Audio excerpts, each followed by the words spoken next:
करना अब मेरा फर्ज बन गया है। जैसे सांस लेना जिंदगी का हिस्सा हुए। मैंने हर ख्वाब में तुम्हारा चेहरा तराशा, पर वो कभी मुकम्मल ना हो सका। वक्त के हाथों में जो लम्हे गुजर गए, में तुम्हारी खुशबू बाकी है।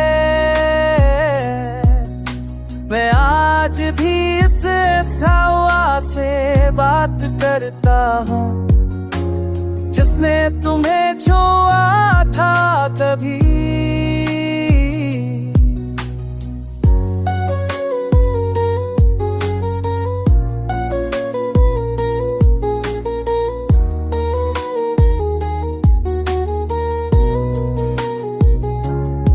मेरे लफ्ज़ अब अधूरे हैं, मेरी खामोशी में तुम्हारी सुधा है।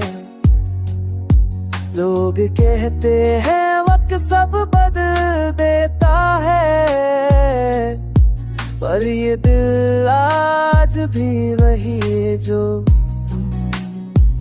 पर रखता है।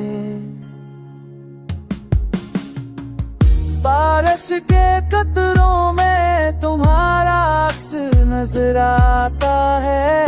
मैं उन कतरों से सवाल करता हूँ,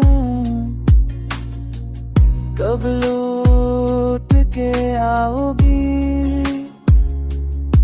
पर जवाब सिर्फ खामोशी देती है।